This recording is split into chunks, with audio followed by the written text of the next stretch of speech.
Welcome to Geography Lecture Series presented by edulife educational channel, which is available at Telegram, at YouTube and at Instagram as well. This is Manish Madhav. We will take some topic from geography subject. Geological timescale, tectonics, earth layer, crust, mantle, core, tectonic plates, Pangea, CDT, convection current, plate margin, earthquake, etc. We will take all these topics one by one in detail soon. वो कहते हैं ना, गर फिरदौश बार रुए जमी अस्त, हमी अस्तो, हमी अस्तो, हमी अस्तो. If there is a heaven on earth, it's here, it's here, it's here. So it's time and your dedicated effort which will decide your destiny, and there is heaven on earth is here only. Keep learning, move ahead. Best wishes, Shubh Kamnaएं from MMSKY and Team edulife. Ocean, mountains, and continents. These are some of the features that make up the world that we live in. The Earth's surface makes up only tiny fraction of our planets, which we call the crust. But you know what lies beneath it? Let's study tectonics, our Earth and its movements. Earth is made up of several layers: the crust, the mantle, and the core. Under the crust lies semi-liquid molten layer of molten magma, which can be divided into the upper mantle and lower mantle. Together, the upper mantle and crust, up to a depth of 100 km from surface, are collectively known as the lithosphere. Lithosphere can be visualized floating over the asthenosphere, whose thickness is 300 km and are predominantly of semi-molten olivine material. Below the mantle lies the core, which can also be divided into the outer core and the inner core. The outer core is made up of iron and nickel, but because the temperatures are so high here, we find these metals in the molten fluid form. A fluid outer core revolving around iron-rich inner core acts like a kind of self-sustaining dynamo and is responsible for Earth's magnetism. At the center of the Earth, below the outer core, lies the inner core. The layer is solid, made of iron as well. This is the hardest part of the Earth, where temperature is as high of the surface of the Sun. The inner core stays solid. If you look at the world map, it would be easy to think that Earth is always look like this and always well. However, this is just how the Earth's surface looks like, because it is changing all the time. Most of the changes happen in the lithosphere.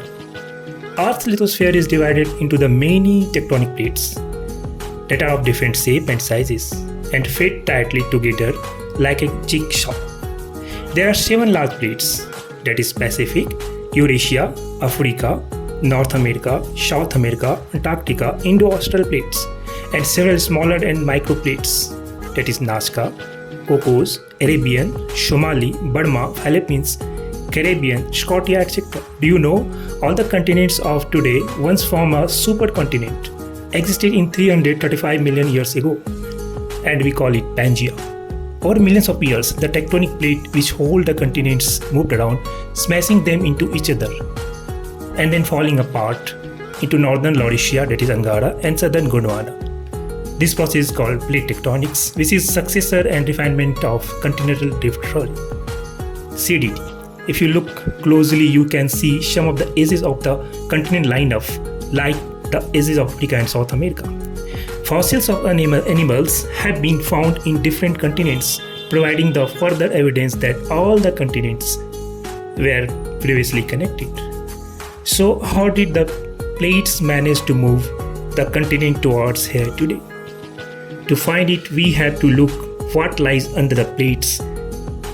Within the Earth, there is tremendous heat and pressure, and this drives slow circular movements called convection current within the mantle layer, which in turn cause two plate moves.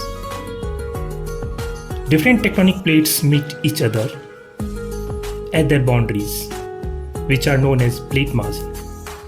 There are 3 types of plate margin, depending on what kind of movement occur within the 2 interacting plates.